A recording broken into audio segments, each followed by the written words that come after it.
إن الحمد لله نحمده ونستعينه ونستغفره ونؤمن به ونتوكل عليه ونعوذ بالله من شرور أنفسنا ومن سيئات أعمالنا من يهده الله فلا مضل له ومن يضلله فلا هادي له وأشهد أن لا إله إلا الله وحده لا شريك له وأشهد أن محمدًا عبده ورسوله أما بعد فإن خير الحديث كتاب الله وخير الهدي هدي محمد صلى الله عليه وسلم وشر الأمور محدثاتها وكل محدثة بدعة وكل بدعة ضلالة وكل ضلالة في النار. أعوذ بالله من الشيطان الرجيم. بسم الله الرحمن الرحيم. إنا أنزلناه في ليلة القدر وما أدراك ما ليلة القدر.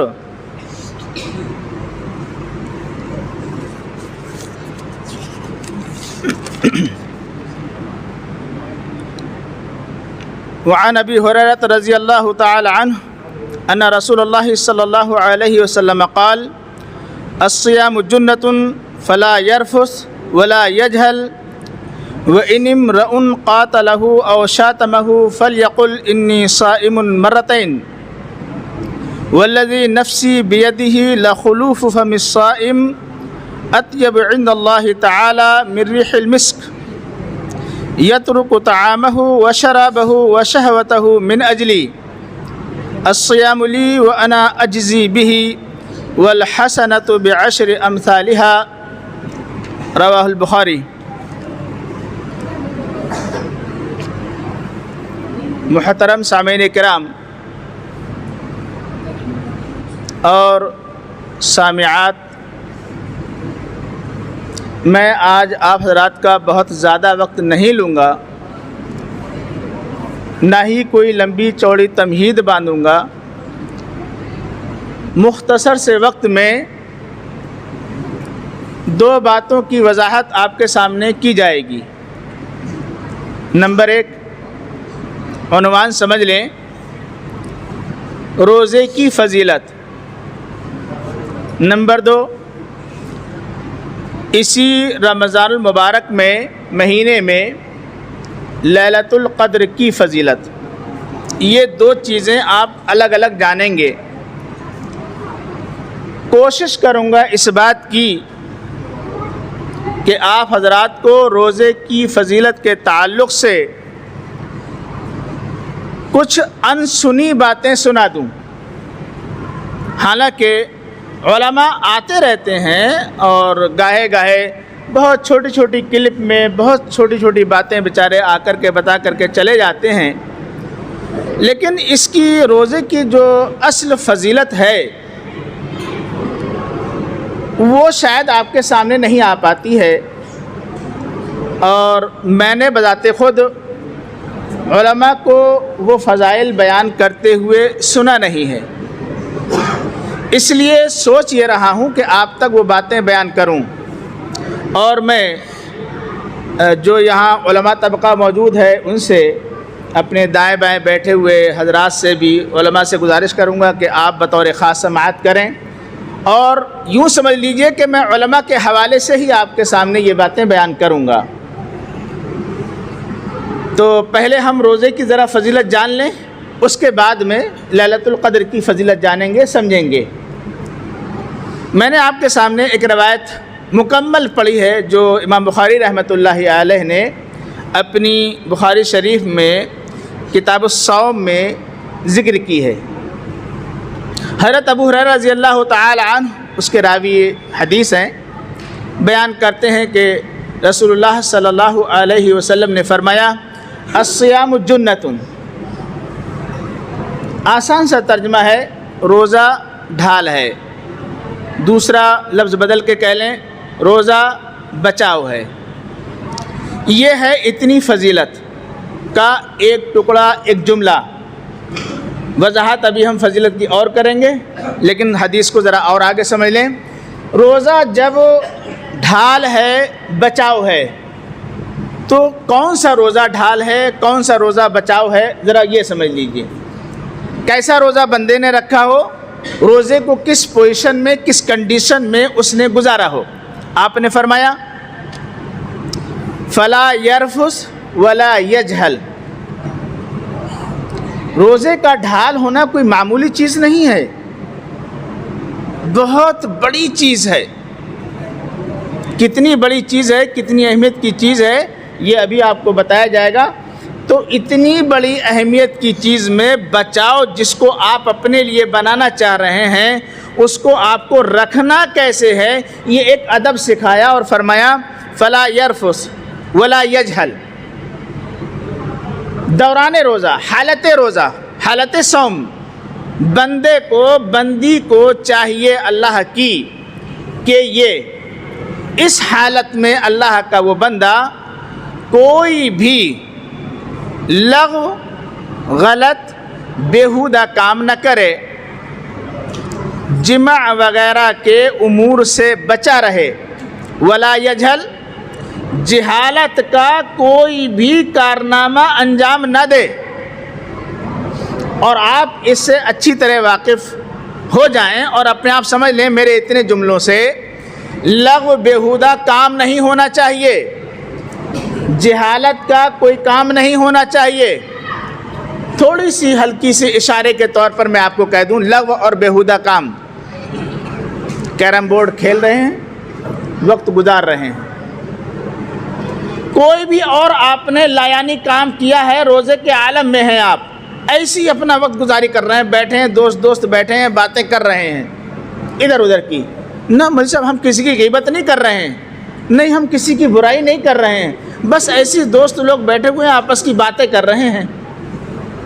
فلا یرفس، آپ کو یہ روزہ جو گزارنا ہے، رکھنا ہے، رہنا ہے، اور جسے اپنے لیے ڈھال بنانا ہے، وہ اس کنڈیشن میں گزارنا ہے کہ اس حالت میں آپ کوئی بھی بیہودہ کام نہ کریں، ولا یجہل، جہالت کا بھی آپ کوئی کارنامہ انجام نہ دیں۔ جہالت کے کارنامے، گالی دینا، کسی کی غیبت کرنا، کسی کو برا بھلا کہنا، جھوٹ بولنا، ساری کی ساری یہ جہالتیں ہیں، جہالت کے یہ کام ہیں۔ روزے کے عالم میں یہ کچھ نہ ہو تو روزہ آپ کو کس کنڈیشن میں گزارنا ہے یہ سمجھ میں آ گیا۔ رسول اللہ نے فرمایا ہے، میں نے صرف ترجمہ کر کے آپ کو تھوڑی سی وضاحت کی ہے اور اس کے علاوہ میں نے کچھ نہیں کیا ہے۔ آگے دیکھیں ذرا، وَإِنِ امْرَؤٌ قَاتَلَهُ أَوْ شَاتَمَهُ، کوئی شخص اگر اس سے یعنی روزے دار سے جنگ پر آمادہ ہو جائے، لڑائی اور جھگڑے پر آمادہ ہو جائے، شاتمہ، گالی گلوچ پر آمادہ ہو جائے، اس سے جبر کرنے لگے، یعنی دوسرا، آپ پہل نہیں کر رہے ہیں لیکن دوسرا کوئی شخص آپ سے اس طریقے سے آمادگی ظاہر کر رہا ہے کہ لڑائی جھگڑے پر، قتل و قتال پر، مار پیٹ پر آمادہ ہو رہا ہے، اور یا پھر گالی گلوچ بکنے شروع کر رہا ہے، آپ کو غصہ دلا رہا ہے، فَلْيَقُلْ إِنِّي صَائِمٌ مرتين، 2 بار تو کم از کم روزے دار کو یہ کہنا چاہیے کہ میں روزے سے ہوں۔ محدثین نے، شارحین نے اس کی شرح کی ہے، 2 بار کہنا چاہیے، کیا مطلب؟ تو شارحین نے بیان کیا ہے، لکھا ہے کہ 2 بار کہنے کا مطلب یہ ہے، ایک بار تو اسی سے کہہ دے زبان سے کہ میں روزے سے ہوں، اور روزے سے نہ کہے تو اپنی زبان سے اس سے نہ کہے، دل میں یہ خیال کرے ایک بار، میں کیا ہوں، میری حالت کیا ہے، میں کس کنڈیشن میں ہوں، میں کس پوزیشن میں ہوں، میں اس وقت کون ہوں، میں روزے سے ہوں، یہ سوچے، تصور کرے۔ اگر میں نے اس کی طرح یہ کارنامہ انجام دیا، بدلے پر میں آمادہ ہو گیا، میں بھی لڑائی پر آمادہ ہو گیا اور میں بھی اس کو گالی بکنے لگا، تو جو چیز الصیام جنۃ، روزہ ڈھال ہے، بچاؤ ہے، وہ چیز تو ختم ہو جائے گی۔ یہ جتنے امور ہیں، یہ امور روزے کو نقصان پہنچانے والے ہیں اور آپ کی ڈھال کو کمزور کرنے والے ہیں اور بہت ہی پرانی کر دینے والے ہیں۔ ڈھال کیا چیز ہوگی ابھی بتاؤں گا، ذرا صبر رکھیے گا، پہلے حدیث کو ترجمے سے ہم سنتے چلیں، وضاحت اس کی معلوم کرتے چلیں۔ تو ایسے آپ کو کم از کم کہہ دینا چاہیے۔ تو آپ نے 4 کام دیکھ لیے، سن لیے، کیا کیا نہیں کرنا ہے۔ کوئی بھی بیہودہ لغو کام نہیں کرنا ہے۔ نمبر 2، کوئی بھی جہالت کا کارنامہ انجام نہیں دینا ہے۔ نمبر 3، قتل و قتال پر آپ سے کوئی آمادہ ہو لڑائی جھگڑے پر تو قتل و قتال اور لڑائی جھگڑے سے آپ کو باز رہنا ہے۔ نمبر 4، اگر گالی گلوچ بھی کوئی آپ سے جبراً کر رہا ہے تو اس سے بھی آپ کو بچنا ہے۔ سمجھ میں آ گیا؟ روزہ کس کنڈیشن میں گزارنا ہے، کیسے گزارنا ہے۔ اچھا آگے دیکھیے، روزے کی اب اگلی فضیلت۔ ایک فضیلت تو یہ بیان کی تھی کہ الصیام جنۃ، روزہ ڈھال ہے، بچاؤ ہے، وضاحت ابھی کروں گا۔ آگے دوسری روزے کی فضیلت اور سنیے، روزے کی دوسری فضیلت اور رسول اللہ نے بیان کیا کی ہے۔ کیا بہترین چیز ہے روزہ، جس کو یہ ہماری امت کے، ہماری نسل کے نوجوان اپنی جوانی کی مستی میں، اور جس روزے کو وہ اپنے بعض لوگ کچھ بیماریوں کا بہانہ کر کے، بعض لوگ صرف اور صرف سستی اور غفلت کی بنیاد پر اس روزے کو چھوڑ دیا کرتے ہیں اور اس کی اہمیت نہیں جانا کرتے ہیں، کم از کم ان کو تو سن تو لینا چاہیے، شاید کہ سننے کے بعد ان کے دل میں کچھ خیال جاگے اور وہ محسوس کریں کہ یہ میں نے اب تک کیا کیا۔ اور اگر آپ میں سے ایک بھی نوجوان ایسا ہو جس نے روزے کو اپنی سستی، غفلت، کاہلی کی بنیاد پر چھوڑا ہے یا کسی وجہ سے چھوڑ دیا ہے اور قضا کرنے کا، یعنی اس کو پورا کرنے کا، بعد میں رکھنے کا اس کا پلان نہ ہو، تو وہ چاہیے کہ آج کے دن مجھ سے کم از کم اس کی فضیلت تو سن لے۔ انشاءاللہ العزیز اس کے دل میں یہ بات جگے گی، پیدا ہوگی کہ میں روزہ اب ضرور رکھوں گا، چھوٹ گئے ہیں کوئی بات نہیں ہے، لیکن اب آگے آنے والے دنوں میں اس کی قضا ضرور کر لوں گا۔ قضا کے لیے پورا اگلا آنے والے روزے تک کا ٹائم فری ہے، کسی بھی وقت آپ اپنے چھوٹے ہوئے روزوں کی قضا کر سکتے ہیں، بشرط یہ کہ اگلے سال کے روزے آنے سے پہلے پہلے آپ نے قضا کر لیے ہوں، وقت کوئی سا بھی ہو پھر آپ قضا کر سکتے ہیں، ایام تشریق نہ ہوں بس۔ تو اگلی روزے کی فضیلت رسول اللہ نے جو بیان فرمائی ہے، والذی نفسی بیدہ لخلوف فم الصائم اطیب عند اللہ تعالی من ریح المسک۔ رسول اللہ قسم کھا کے فرماتے ہیں اور اپنی جان کی قسم کھا کے فرماتے ہیں، میری جان کی قسم نہیں، استغفر اللہ، اس ذات کی قسم جس کے قبضے میں، جس کے ہاتھ میں میری جان ہے۔ تو اللہ کی قسم کو کس طریقے سے بیان کیا؟ اللہ کی قسم کھائی، اپنی جان کو، اپنی ذات کو اللہ کے قبضے میں بتلایا کہ جس کے ہاتھ میں میری جان ہے، میرا نفس ہے، اس کی قسم کھا کے کہتا ہوں، کیا؟ لخلوف فم الصائم، روزے دار کے منہ کی بو، جو خالی پیٹ ہمارے منہ سے ہوا نکلتی ہے، بو نکلتی ہے، اس کی بو محبوب کتنی ہے اس رب کو جس رب سے رسول اللہ باتیں کیا کرتے تھے۔ اور یہ اس میں بہت ہی زبردست اس بات کا اشارہ ہے کہ اللہ کے رسول نے یہ پہچانا کیسے کہ اللہ کو روزے دار کے منہ کی بو اتنی پسند ہے، اتنی قربت تھی، اتنی قربت تھی۔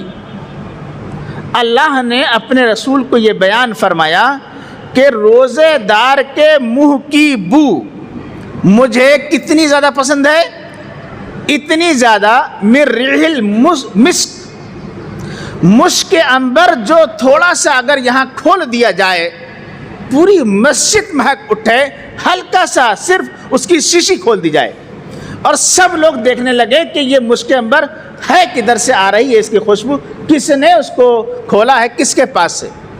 اللہ ہمیں دکھاؤ، ہمیں دکھاؤ، ہمیں دکھاؤ کون سی خوشبو ہے یہ.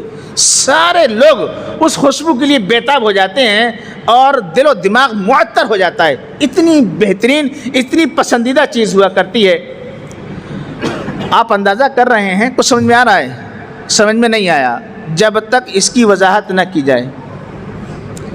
جب صرف خوشبو اتنی، منہ کی بو اتنی محبوب ہے اللہ عز و جل کو، روزے دار کی صرف منہ کی بو، وہ سانس لے رہا ہے، قرآن پڑھ رہا ہے، کچھ ہم سے اور آپ سے باتیں کر رہا ہے، منہ سے کچھ بو نکل رہی ہے، اللہ کو اتنی پسند ہے کہ مشک عنبر سے زیادہ بھی اس کو پسند کرا ہے. مشک عنبر کی مانند نہیں، اس سے زیادہ. کتنا زیادہ؟ آپ اندازہ کر سکتے ہیں جتنی بڑی ذات ہے اتنی ہی زیادہ اس کو پسند بھی ہوگی. تو جب صرف منہ کی بو اتنی پسند ہے، اور اگر وہ اپنی زبان سے اپنے اسی رب سے کچھ کہہ دے گا تو کلمات کتنے پسند ہوں گے جناب.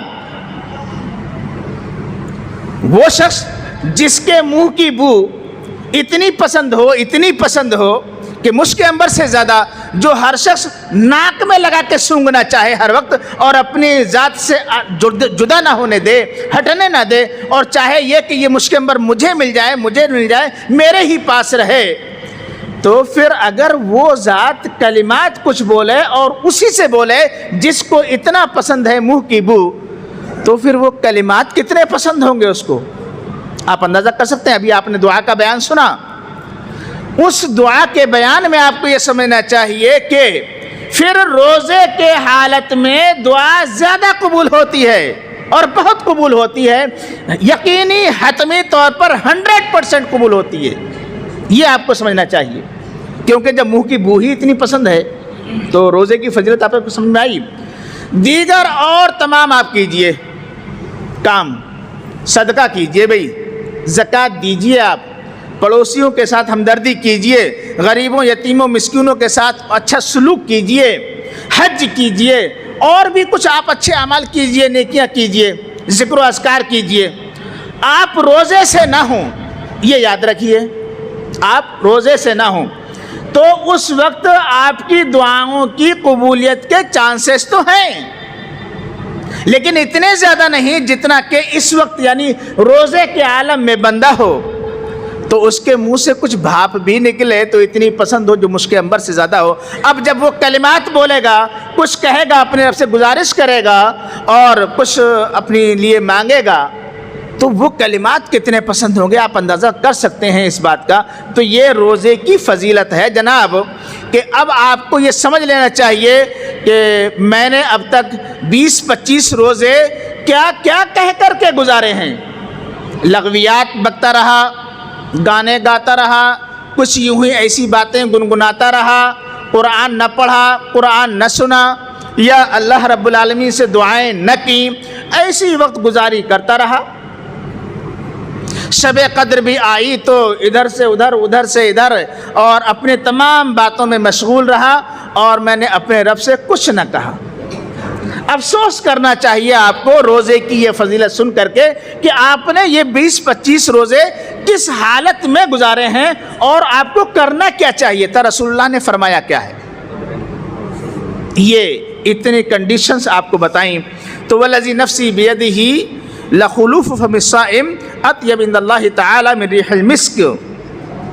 کیوں بھئی یہ اتنی زیادہ پسند اللہ کو، روزے دار کی منہ کی بو اتنی زیادہ پسند کیوں ہے؟ یہ بھی تو سوال ہونا چاہیے.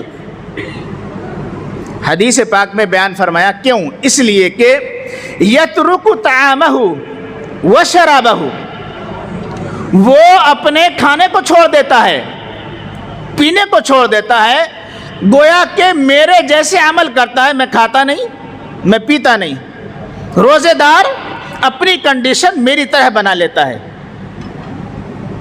نہ کھانا کھاتا ہے نہ پانی پیتا ہے، اور وَشَهْوَتَهُ اپنی شہوت کو بھی چھوڑ دیتا ہے، خواہشات کو چھوڑ دیتا ہے، ترک کر دیتا ہے. بیویاں حلال ہیں، جائز ہیں ملنا، اللہ تعالیٰ نے ان کو تمہارے لیے حلال کیا ہوا ہوتا ہے، لیکن روزے کے عالم میں بھئی الگ رہیے، دور رہیے، نہیں آپ سے ملنا نہیں ہے، آپ سے بولنا نہیں ہے، مطلب یہ کہ مباشرت نہیں کرنا ہے، جمع نہیں کرنا ہے۔ حلال چیز کو بھی اپنے لیے وہ اس وقت ممنوع قرار دے لیتا ہے، اور یہ تینوں کام میرے ہیں، نہ میں کھاتا ہوں، نہ میں پیتا ہوں، نہ میری بیوی بچے ہیں، میں الگ رہتا ہوں، تنہا ہوں، میں واحد ہوں۔ روزے دار بالکل واحد ہو جاتا ہے، تنہا ہو جاتا ہے، اکیلا ہو جاتا ہے۔ جب کوئی بندہ میری جیسی صفات بنا لیتا ہے تو ظاہر سی بات ہے مجھے اس کی منہ کی بو مجھے اتنی پسند نہیں ہوگی تو کس کو پسند ہوگی کائنات میں؟ یہ وجوہات ہیں کہ اللہ عز و جل روزے دار کی منہ کی بو کو اتنا پسند فرماتا ہے۔ تو فضیلت سمجھ میں آ رہی ہے روزے کی؟ آپ روزے کس کنڈیشن میں گزارتے ہیں ذرا سمجھیں تو، آپ غور تو کریں، اور آپ نے اب تک گزار کیسے دیے ہیں کچھ سمجھ میں آیا ہے آپ کو؟ کبھی غور کیا ہے کہ یہ روزہ ہے کیا؟ بس روزہ ہے، روزہ ہے، رسمی طور پر آپ نے ایک رسم بنا کر کے، ایک ماحول بنا کر کے بھی سب لوگ روزے سے، چلو ہم بھی روزہ رکھیں، ہم بھی روزہ، ہاں ہم بھی روزہ رکھیں گے، ایسے ہوگا؟ من صام رمضان ایمانا واحتسابا غفر له ما تقدم من ذنبه۔ ابھی میں آپ کو بتاؤں گا کہ رمضان کو، روزے کو جو شخص رکھ لیتا ہے اور پورے رمضان کے مہینے وہ ایمان اور احتساب کے عالم میں گزارتا ہے تو روزے کی فضیلت یہ ہے کہ اس کے تمام گناہ بخش دیے جاتے ہیں، تمام پچھلے جتنے بھی تھے اس کی کوئی آپ حد بیان نہیں کر سکتے۔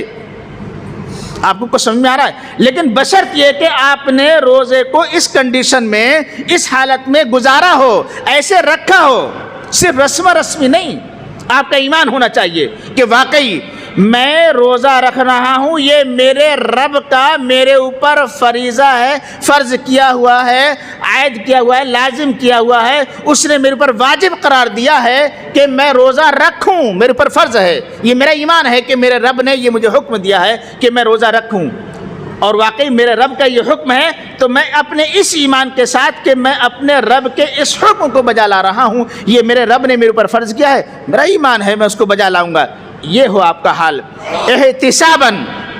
اور پھر اس روزے پر اجر ملنے کی نیت بھی آپ کی ہو کہ احتساب کا معنی ہے آپ کی سوچ و فکر اور آپ کی تصور اور آپ کی نیت یہ ہو کہ اس کا اجر جب میں جس کے حکم سے رکھ رہا ہوں، جس کے لیے رکھ رہا ہوں، وہی مجھے اجر دے گا، یہ آپ اپنی نیت بنا کر کے رکھیے۔ امام بخاری شریف میں ایک باب لائے ہیں، باب العمل علی النیت والحسبہ، یعنی اعمال کا دار و مدار جو ہے نیت پر اور حسبہ کا وہاں معنی ہے گمان۔ آپ کا کیا ہے، آپ کیا سوچ رہے ہیں کسی بھی کام کو انجام دیتے ہوئے، آپ کا طریقہ کیا ہے، آپ کی سوچ و فکر، آپ کا تصور کیا ہے۔ حالانکہ حسبہ اور نیت دونوں کا معنی ایک ہی کر سکتے ہیں، لیکن پھر بھی میں آپ کو سمجھا رہا ہوں اس کے پیچھے کارن کیا ہے اور تصور کیا ہے کہ میں یہ کام کرنا چاہ رہا ہوں تو میں کیوں کروں، کس لیے میں انجام دوں۔ تو آپ نے روزہ ایک تو نیت بنائی کہ بھئی مجھے روزہ رکھنا ہے، سادی سی نیت ہو گئی، سادہ سا یہ آپ کا عمل ہو گیا، بھئی میں روزہ رکھوں گا، کیوں؟ میرے رب کا فرمان ہے۔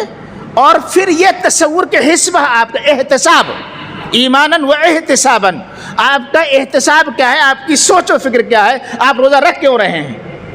اس لیے میں رکھ رہا ہوں کہ مجھے اس کا اجر میرا رب ہی عطا فرمائے گا۔ تو پھر رسول اللہ نے فرمایا، بالکل صحیح حدیث بخاری شریف کی روایت، غفر له ما تقدم من ذنبه، جس نے ان تمام کنڈیشنز کے ساتھ اپنے روزے کو پورا گزارا ہوگا، پورا بسر کیا ہوگا، اور فل ٹائم اس نے ان حالات میں اپنے روزے کو بسر کیا ہوگا۔ کون سا گناہ ہے جو یہ پھر روزہ چھوڑ بیٹھے کہ میرے بس کی بات نہیں ہے کہ میں اس گناہ کو بخشوا نہ دوں؟ سارے گناہ یہ روزہ پھر تمہارے سب دھل دے گا، سارے ختم کر دے گا۔ ما تقدم من ذنبہ، تیری عمر ہے کتنی یہ بتا دے مجھے۔ اگر 60 سال کی عمر ہے تو 60 سال کے تیرے جتنے گناہ ہوں گے، ان تمام کنڈیشنز میں رکھے ہوئے روزے کا حال یہ ہوگا، فضیلت یہ ہوگی، اس کی برتری یہ ہے، اس کی اہمیت یہ ہے کہ تیرے 60 سال کے گناہ سارے کے سارے یہ سب کے سب بخش جائیں گے جناب عالی۔ یہ آپ کو ہوش میں ہے؟ کچھ روزے کی فضیلت کچھ پتہ بھی ہے؟ اور کس کنڈیشن میں آپ گزار رہے ہیں, کیسے گزار لیتے ہیں. بزرگوں کو دیکھو ان کا عجیب حال ہوتا ہے, جوانوں کو دیکھو تو ان کے حال پر دیکھ کر کے ترس آتا ہے, بس کیا کہا جائے, اور طبیعت تلملا اٹھتی ہے کہ ان نوجوانوں کو کیا کہہ دیا جائے, ان بزرگوں سے کیسے کر کر کے کہا جائے, اور کتنا ان کا ادب و احترام کر کے کہا جائے کہ بھئی آپ روزے سے ہیں, ذرا خیال تو کیجئے کہ آپ اپنی ذات پر رحم کیجئے.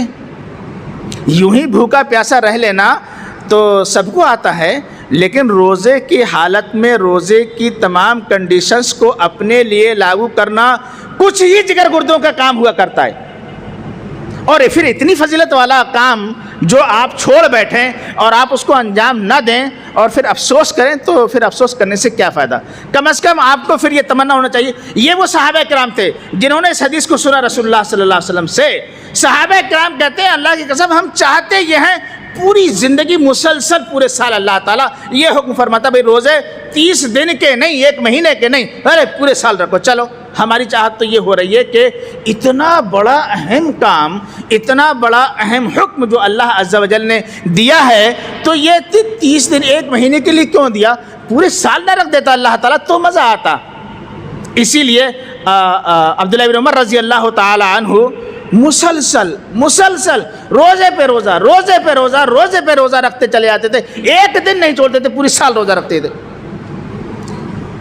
بات دوسری طرف جا رہی ہے, لیکن سن لیجئے ان کی فضیلت ان کے دل میں کتنی بیٹھی ہوئی تھی.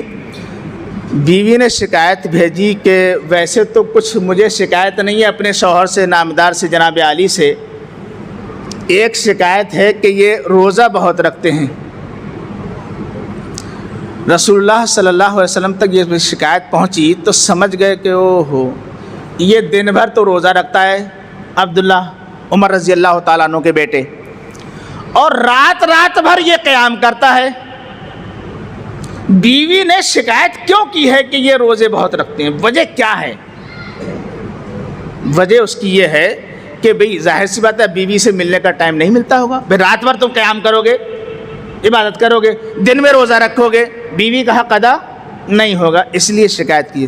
عبداللہ ادھر بات سنو, کیوں, کیا کرتے, تمہارا عمل کیا ہے؟ یا رسول اللہ روزے رکھتا ہوں. اچھا, اور کیا؟ اور رات کو عبادت کرتا ہوں. اچھا, کتنا روزے رکھتے ہو, کتنی بات کرتے ہو؟ تو یا رسول اللہ روز تو عبادت کرتا ہوں, پوری رات عبادت کرتا ہوں, میری چاہت یہ روزانہ 1 رات میں پورا قرآن ختم کروں, اتنی بات کرتا ہوں. اندازہ دیکھ رہے ہیں آپ؟ اچھا, اتنی بات کرتے ہو, پوری رات میں 1 قرآن پر ڈالتے ہو, 1 بار پورا قرآن. اور روزہ یا رسول اللہ وہ بھی رکھتا ہوں, روزانہ روزہ رکھتا ہوں. اچھا سنو, بات سنو, قرآن کو تمہیں 10 دن میں ختم کرنا ہے, اتنا زیادہ نہیں, اور روزہ مہینے میں 3 دن رکھنا ہے, اور زیادہ نہیں. نہیں یا رسول اللہ میری طاقت اس سے زیادہ ہے اور میری چاہت اس سے زیادہ ہے, میں اور رکھوں. نہیں, ہم تمہیں کہہ رہے ہیں زیادہ اور چاہیے, اور زیادہ چاہیے, چلو اچھا 3 دن میں قرآن ختم کرنا, اور روزہ زیادہ کرنا ہے تو 1 دن روزہ رکھو اور 1 دن روزہ چھوڑ دو, ترک کر دو, اتنا بس, اس سے زیادہ نہیں مت کرنا. تو میں آپ کو یہاں فی الحال یہ اتنا بتلا رہا ہوں, اتنا آپ سمجھیے. کل ملا کر کے حدیث تو اور زیادہ وضاحت کی ہے, میں آپ کو اتنا بتلانا چاہ رہا ہوں کہ اس حدیث پاک کو سن کر کے کہ روزے کی فضیلت ہے کتنی, ان کے دل و دماغ میں اتنی زیادہ اس کی گہرائی بیٹھ گئی کہ انہوں نے پورے سال مسلسل صحابہ کرام نے روزے پہ روزہ رکھنا چاہا, مسلسل روزہ. وہ تو رسول اللہ صلی اللہ علیہ وسلم نے منع فرما دیا اور صوم داؤدی کے لیے حکم دے دیا کہ 1 دن رکھا کرو, 1 دن افطار کر لیا کرو. تو ان کے دل و دماغ پر اتنی زیادہ اس روزے کی اہمیت بیٹھی ہوئی تھی کہ یہ کیا ہے, الصیام جنہ, روزہ ڈھال ہے, یہ بچاؤ ہے. اور ابھی کس چیز سے بچاؤ ہے یہ ابھی باقی ہے ہمارا, پہلے حدیث پوری ہم کر لیں تو ہم شروع سے پھر چلیں گے اور پھر بتائیں گے آپ کو کہ روزہ یہ بچاؤ کیا ہے اور یہ ڈھال ہے تو ہے کیا, یہ چیز کیا ہے, یہ ابھی بعد میں بتائیں گے. پہلے حدیث تھوڑی سی اور رہ گئی, وہ سن لیجیے. پھر رسول اللہ صلی اللہ علیہ وسلم نے اللہ کے حوالے سے بتایا کہ اللہ کہتا کیا ہے. سنو, اللہ فرماتا کیا ہے. آپ صلی اللہ علیہ وسلم نے اللہ کے حوالے سے بیان فرمایا کہ اللہ فرماتا ہے الصیام لی وانا اجزی بہ. اللہ کہتا یہ ہے کہ روزہ بندہ میرے لیے رکھتا ہے, وانا اجزی بہ, اور میں ہی اس کا بدلہ دوں گا. یہ ہے آپ کو اصل زیادہ سننے کی بات اور سمجھنے کی بات. الصیام لی وانا اجزی بہ، روزہ بندہ میرے لیے رکھتا ہے، میرے حکم سے رکھتا ہے، میرے لیے رکھتا ہے. میرے لیے رکھتا ہے کا مطلب کیا ہے؟ ایماناً و احتساباً، جو ابھی میں نے دوسری حدیث میں بیان کیا تھا وہ آپ کو سنائی تھی کہ بندے نے یہ سمجھا ہے کہ میں یہ روزہ، اس کی نیت یہ ہے، اس کا ایمان یہ ہے کہ میں یہ روزہ اپنے رب کو راضی کرنے کے لیے رکھ رہا ہوں. الصیام لی، میں اپنے رب کے لیے رکھ رہا ہوں کہ روزہ یہ میرا رب مجھ سے راضی ہو جائے. ہاں بھائی، یہ مولانا بابو خان صاحب ہیں، یہ اچھی طرح جانتے ہیں. بھائی نظر چڑھائیے فلاں پیر صاحب کے لیے، چادر چڑھائیے فلاں صاحب کے لیے، اور مرغا چڑھایا ہے فلاں صاحب کے لیے، اتنا دان دیا ہے فلاں صاحب کے لیے، وہ یہاں سے وہاں بریلی تک چادر چڑھی ہے فلاں کے لیے. حالانکہ میں بریلویوں پہ زیادہ کمنٹ نہیں کرتا ہوں، لیکن پھر بھی الصیام لی میں آپ کو سمجھانا چاہ رہا ہوں، روزہ میرے لیے ہے. یعنی بندہ مجھے خوش کرنا چاہ رہا ہے.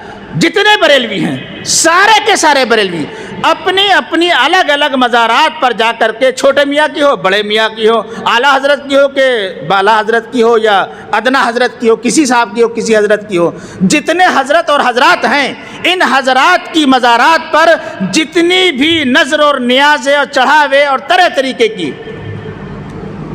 نذرانے پیش کیے جاتے ہیں، عقیدت کے پھول برسائے جاتے ہیں، یہ سب کے سب اس صاحب قبر کو راضی کرنے کے لیے، مجاوروں کو خوش کرنے کے لیے ہوا کرتے ہیں کہ یہ لوگ ہم سے راضی ہو جائیں اور پھر ہماری دعائیں، ہماری ضروریات یہ اللہ تک پہنچا دیں. یہ بدتمیزی کر بیٹھتے ہیں. اللہ عز و جل نے یوں فرمایا، رسول اللہ نے فرمایا کہ بندے کو کوئی عمل کرنا کس لیے چاہیے. یہ مزارات کے تقدسات، یہ مزارات پر جانا، اہل مزار سے یہ سب کچھ اپنی چاہتیں بیان کرنا اور ان کے لیے پیسے، کھانے، بریانی کی دیگیں، مرغے، بکرے، انڈے اور پتہ نہیں کیا چادریں، یہ وہ ایس فلاں ڈکا، ساری کی ساری چیزیں سب کی سب باطل، اور صرف باطل نہیں، شرک، اور شرک میں بھی شرک اکبر. یہ یاد رکھیں آپ لوگ، اور یہ اس مسئلے کو آج انتہا کے طور پر سمجھ لیں. اللہ کی قسم، اس شخص کی بخشش ہونے میں مجھے پورا ڈاؤٹ اور شک ہے جس نے مزارات پر کچھ بھی اپنی نظر و نیاز چڑھائی اور ان کی رضا کے لیے چڑھائی. مجھے پورا شک ہے کہ وہ شخص کی بخشش کسی صورت میں ہونے کی نہیں ہے، اور بلکہ میں اپنے شک کو یقین میں بدل دوں تو کوئی حرج نہیں ہے. اللہ عز و جل نے فرما دیا ہے، ان اللہ لا یغفر ان یشرک بہ ویغفر ما دون ذلک لمن یشاء.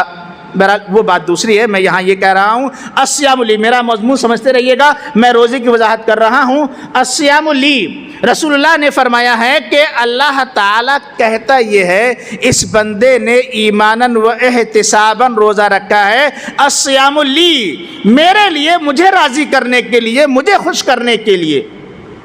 پھر میں روزے کی وجہ سے اس سے راضی اور خوش نہ ہو جاؤں؟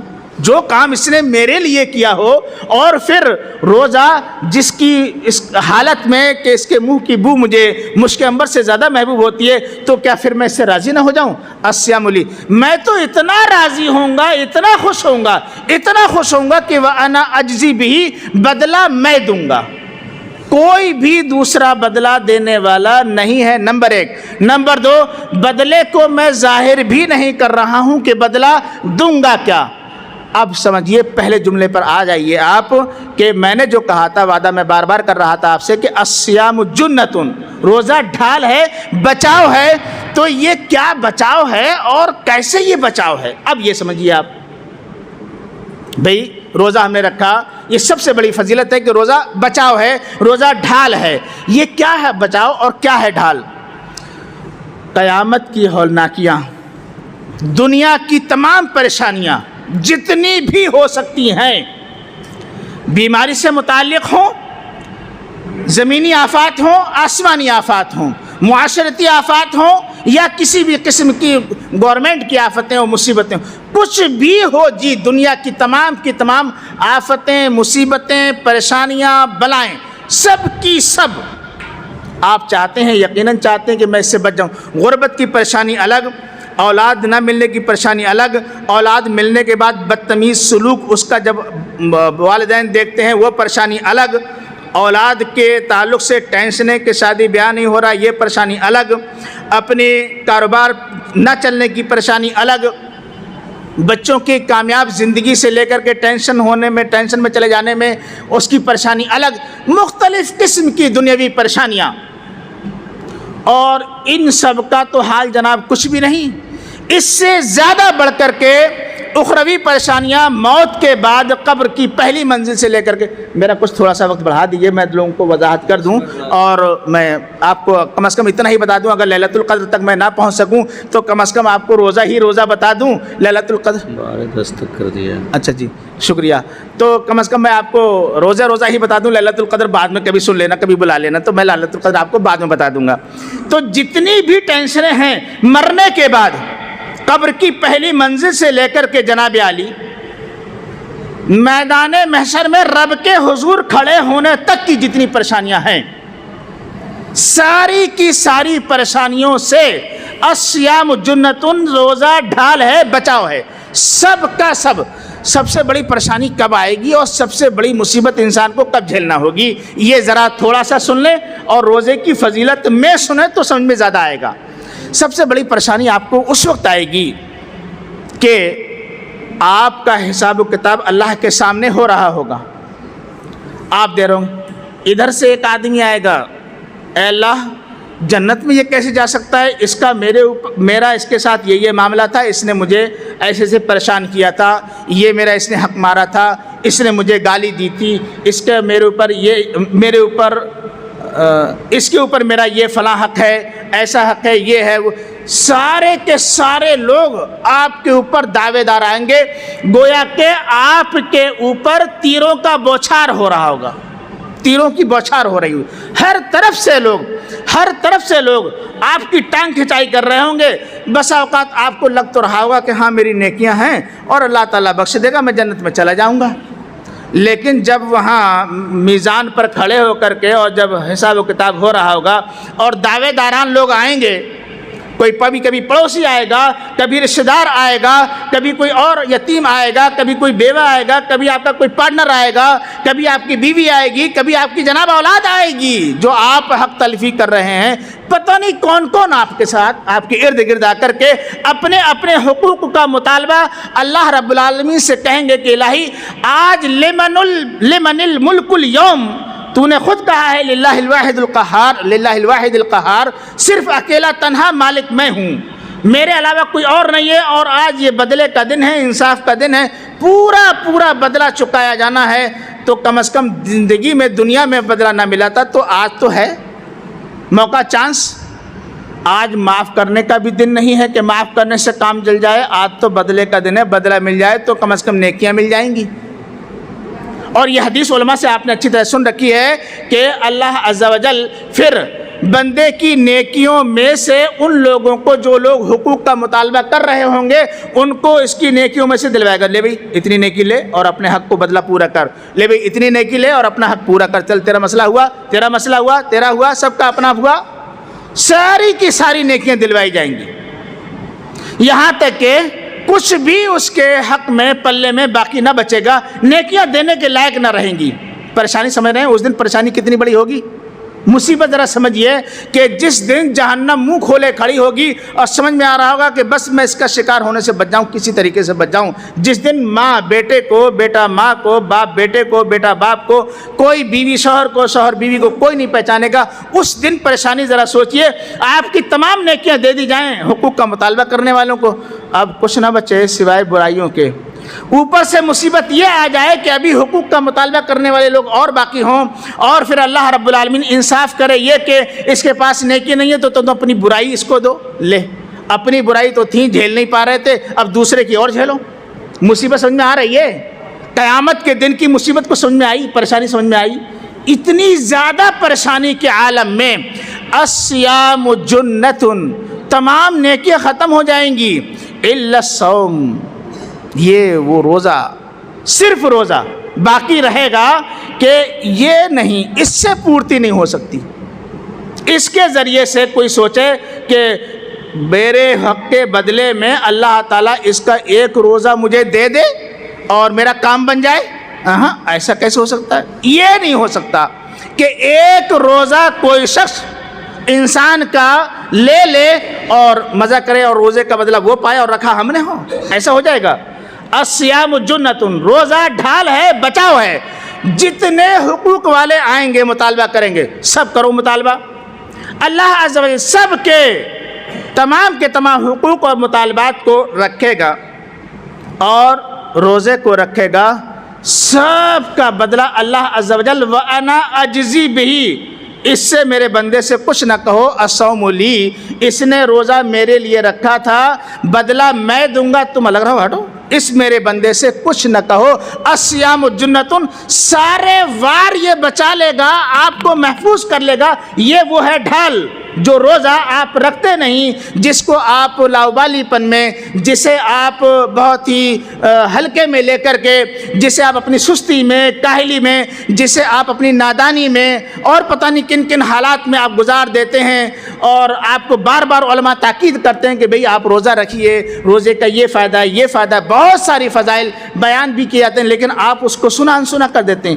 یہ میدان محشر کی تمام قسم کی پریشانیوں سے آپ کے لیے جنہ ڈھال ہے، اور خصوصاً ان تمام باتوں سے کہ تمام حقوق دار لوگ آپ کے چاروں طرف آ کر کے کھڑے ہو جائیں اور ہر ایک اپنے حق کا مطالبہ کر رہا ہو، اس دن تو آپ کو کاٹے خون نہیں ہوگا کہ اب میں کیا کروں گا۔ یہ روزہ ہوگا جو آج جنہ، جو آپ کے لیے ڈھال بنے گا، جو آپ کے لیے بچاؤ بنے گا، اور جو سب کے سب پورا کرے گا۔ الصیام لی وانا اجزی بہ، کہ بندہ اللہ رب العالمین فرمائے گا اس نے روزہ تو میرے لیے رکھا ہے اور بدلہ میں دوں گا، اس سے آپ کیا بدلہ مانگ رہے ہو کہ بھئی اس نے ہمارے ساتھ یہ کیا، اس نے ایسا کیا، اس نے ایسا کیا، یہ بدلہ کہاں سے دے گا؟ بدلہ میں دوں گا، بدلہ میں دوں گا۔ اب تمہیں کیا چاہیے بتاؤ؟ جو تمہیں چاہیے راضی میں کروں گا تمہیں، میرے اس بندے کو چھوڑو، اس نے روزہ رکھا ہے۔ کچھ سمجھ میں آیا ہوگا، شاید کچھ نہ کچھ آج روزے کی فضیلت سمجھ میں آئی ہوگی کہ یہ روزہ کیا چیز ہے اور ہم اس کو چھوڑ کیا رہے ہیں۔ اچھا، یہ جو میں نے بیان کیا ہے آپ کو کہ روزے کی نیکی کسی بھی دوسرے مطالبہ کرنے والے شخص کو نہیں دی جائے گی، یہ اس کی دلیل، یہ دلیلیں بس میں دے کر کے اپنی بات ختم کرتا ہوں۔ دلیلیں ذرا آپ سن لیجئے۔ امام احمد کی ایک روایت ہے، ابو ہریرہ رضی اللہ تعالیٰ عنہ ہی اس کے راوی ہیں، کل العمل کفارۃ الا الصوم، تمام اعمال انسان کے کفارہ ہیں، بدلے میں دیے جا سکتے ہیں اللہ رب العالمین کے یہاں جب فیصلہ ہو رہا ہوگا۔ ہر ایک عمل انسان کا نیکی کا بدلے میں دیا جا سکتا ہے، الا الصوم، سوائے روزے کے، روزہ بدلے میں نہیں دیا جائے گا۔ اس روزے کی تخصیص ہے، علیحدہ کر دیا ہے کہ روزہ اللہ تعالیٰ بدلے میں نیکی کے بطور کسی دوسرے کو حق کے مطالبہ کرنے والے کو نہیں دے گا۔ الصوم لی وانا اجزی بہ، کہ روزہ اس نے میرے لیے رکھا ہے اور بدلہ میں دوں گا، یہ نہیں دے گا بھائی میں تجھے بدلہ دوں گا، تجھے کیا چاہیے بتا، میں وہ دے کر کے تجھے راضی کروں گا۔ تو روزے نے گویا کہ روزے دار کو بچا لیا، یہ ہو گیا اس کا الصوم جنہ، روزہ ڈھال ہے، یہ بچاؤ ہے۔ تو پھر تو آپ کو لگ رہا ہوگا یار واقعی روزہ رکھ کر کے ہی مر جاؤں تو کتنا اچھا ہے، کاش کہ میری حال۔ اور ہاں بات آ گئی تو سن لیجئے، رسول اللہ صلی اللہ علیہ وآلہ وسلم جمعرات کو اور سوموار کو روزہ کثرت سے رکھا کرتے تھے، رکھنے کا حکم بھی دیا کرتے تھے۔ کیوں؟ وہ وجہ اس کی یہ تھی کہ جمعرات اور سوموار کو دونوں دن اعمال اللہ کے یہاں پیش کیے جاتے ہیں بندے کے۔ آپ نے فرمایا میری خواہش یہ ہے کہ جب میرا عمل اللہ کے یہاں پیش ہو رہا ہو تو آج کے لکھا جائے گا کہ آج یہ بندہ روزے سے ہے، اللہ معاف فرما دے گا، سب معاف فرما دے گا، سب بخش دے گا۔ تو آپ کی خواہش اب اس فضیلت کو سننے کے بعد یہ ہونا چاہیے، ایک جوان کی، ایک ادھیڑ عمر کی اور ایک بوڑھے شخص کی بھی، کہ یار میں اگر اپنی بیماری کو تھوڑا سا سہ بھی لوں لیکن روزہ میں رکھ لوں، روزہ مجھ سے کبھی نہ چھوٹے۔ اتنی اہمیت کی چیز کہ الصیام جنہ، یہ ڈھال ہے، ہر چیز کا بچاؤ ہے، ہر آفت سے، ہر مصیبت سے بچاؤ ہے۔ ایک روایت یہ، دوسری روایت قال ربکم تبارک و تعالی کل العمل کفارہ الا الصوم، رسول اللہ نے فرمایا تمہارا رب تبارک و تعالی فرماتا ہے بندے کا ہر ایک عمل نیکی، ہر ایک عمل کفارے کے لائق ہے، دی جا سکتی ہے بدلے میں۔ ہاں بھائی اس کا بدلہ یہ، اس کا بدلہ یہ، اس کا بدلہ یہ، چلو یہ نیکی لو، یہ نیکی لو، یہ نیکی لو، تم لوگ اپنا اپنا بدلہ لو۔ الا الصوم، سوائے روزے کے، روزہ نہیں دیا جائے گا بدلے میں، کہ اس کے لیے چاہے کتنے بھی لوگ مطالبہ کیوں نہ کریں، سارے کے سارے لوگوں کے مطالبات کرنے والوں کو اکٹھا کر کے اللہ تعالیٰ اپنی طرف سے بدلا دے گا اور کہے گا تم جاؤ میرے بندے کو چھوڑو، الگ کرو۔ یہ روزے دار ہے، اس روزے دار کو میں اپنے بچاتا ہوں، اس روزے کی وجہ سے بدلہ میں تمہیں دے دوں گا۔ یہ ہے وہ روزہ جس کی اہمیت آپ نے۔ ایک روایت اور سن لیجئے، دو روایتیں۔ کل ما یعملہ ابن آدم کفارۃ لہ الا الصوم، یہ اوپر والی روایت جو ابھی میں نے آپ کو سنائی تھی، اب یہ بھی تھوڑا سا پہلے بیان کیا تھا، یہ روایت رواہ ابو داؤد الطیالسی، امام ابو داؤد الطیالسی نے اس کو روایت کیا ہے۔ اگلی روایت یہ بھی انہی کی روایت ہے، ہر وہ عمل جو بندہ انجام دیتا ہے نیکی کا، اس کے تمام نیکی کے اعمال بروز قیامت بدلے میں دیے جا سکتے ہیں لوگوں کو، الا صوم، سوائے روزے کے کہ روزہ بدلے میں نہیں دیا جائے گا۔ روزہ انسان کو، روزے دار کو بچا لے گا، محفوظ کر لے گا، ہر ایک اعتبار سے اس کے لیے ڈھال بن جائے گا یہ روزہ۔ ایک روایت بخاری شریف کی آخری روایت اور سن لیجئے، اور اس میں بھی یہی بات بیان کی گئی ہے، لکل عمل کفارہ، ہر ایک نیکی کا عمل یا ہر ایک عمل کے لیے کفارہ ہے، بدلہ ہے کہ یہ بدلے میں دیا سکتا ہے، تمام چیزیں بدلے میں دی جا سکتی ہے، چاہے وہ آپ کا حج ہو، چاہے وہ آپ کی زکوٰۃ ہو، چاہے وہ آپ کے صدقات و خیرات ہوں، یا آپ کے اور کوئی غمگساری کے کام ہوں، نیکیاں ہوں، ہر ایک چیز بدلے میں دی جا سکتی ہے۔ والصوم لی وانا اجزی بہ، اور روزہ بندہ میرے لیے رکھتا ہے اور میں اس کا بدلہ دوں گا، اس کو بدلے میں لوگوں کو مطالبہ کرنے والوں کو نہیں دوں گا، بلکہ اپنے بندے کو بچا لوں گا، یا یہ روزہ بچا لے گا کیونکہ اس نے الصوم لی میرے لیے رکھا ہوگا، میری رضا کے لیے رکھا ہوگا، لہٰذا میں اس سے اتنا راضی ہوں گا، اتنا راضی ہوں گا کہ اپنی طرف سے اس کے تمام اعمال کا، حقوق کا مطالبہ جو لوگ کر رہے ہوں گے سب کو دے دوں گا، اور الصیام جنہ، روزہ جو ڈھال ہے اس کو ڈھال کے طور پر دے دوں گا کہ یہ اس کو بچا لے گا۔ اب اتنی اچھی چیز جو آپ کو ہر ایک اعتبار سے بچا لے، سپورٹ کر لے، پھر بھی آپ اس کو نہ رکھنا چاہیں، ایک مثال کے طور پر بات اپنی ختم، آپ ایک بہترین ماہر لاٹھی باز ہیں، لاٹھی چلانے والے ہیں، یا آپ ایک بہترین باکسر ہیں یا کراٹا چلانے والے ہیں، اور آپ کے ارد گرد مثلاً 4-5 لوگ، 8-10 لوگ کھڑے ہو جائیں اور وہ آپ کو مارنا شروع کر دیں، چونکہ آپ کے پاس فن ایسا ہے کراٹا کہ آپ 8-10 کو نہیں 15-20 کو مار مور کے ختم ہو جائیں گے اور آپ بچ جائیں گے، سارے لوگوں کا وار اپنے اوپر سے ختم کر دیں گے۔ آپ اتنے ماہر لاٹھی باز ہیں، لاٹھی چلانے والے ہیں کہ اگر 10-20 لوگ لاٹھیاں لے کر کے کھڑے ہو جائیں، سارے کے سارے لوگ آپ کے خلاف، آپ کے اوپر وار کرنا شروع کر دیں، آپ اپنی لاٹھی سے سارے کے سارے لوگوں کو گرا سکتے ہیں، ہٹا سکتے ہیں، آپ اس کے ماہر ہیں، آپ کو وہ فن آتا ہے۔ آپ کے پاس روزہ ہے بالکل سیم اسی طریقے سے جیسے آپ کو آپ کے اس فن نے بچا لیا اور کوئی آپ کا کچھ نہ کر پایا، حالانکہ بہت سارے تھے اور آپ تنہا تھے، ایسے ہی آپ تنہا ہوں گے میدان محشر میں، اور آپ کے پاس ایک فن، ایک عمل روزہ ہوگا، جتنے لوگ دعوے دار آ جائیں، اجی 1000 آ جائیں، 10,000 آ جائیں، 1 لاکھ آ جائیں، 1 کروڑ آ جائیں، 10 کروڑ آ جائیں، 20 کروڑ آ جائیں، کتنے کروڑ آئیں گے آپ کے خلاف دعویٰ کرنے والے، انا اجزی بہی، اس رب کی ذات کو غور کرو جو احکم الحاکمین ہے اور فیصلہ فرمانے والا ہے، بدلہ میں دوں گا۔ کتنا چاہیے بھئی، کتنے لوگ ہو تم لوگ، چلو ہٹو، یہ روزہ اس نے میرے لیے رکھا ہے۔ شاید روایت کی ہم نے وضاحت کر دی ہے، اور میں دعا کرتا ہوں اور آپ حضرات سے گزارش کرتا ہوں کہ آپ میں سے جس کے بھی روزے چھوٹ گئے ہوں وہ اپنے روزوں کی بعد میں قضا ضرور کر لیں اور اس کی اہمیت کو سمجھیں اور ہمیشہ ذہن میں رکھیں، اور اپنی آخری عمر تک پھر اسی ایمان و احتساب کی حالت میں آپ روزہ رکھیں۔ اللہ تعالی ہمارے صیام و قیام کو قبول فرمائے، آمین۔ وصلی اللہ علی نبینا محمد۔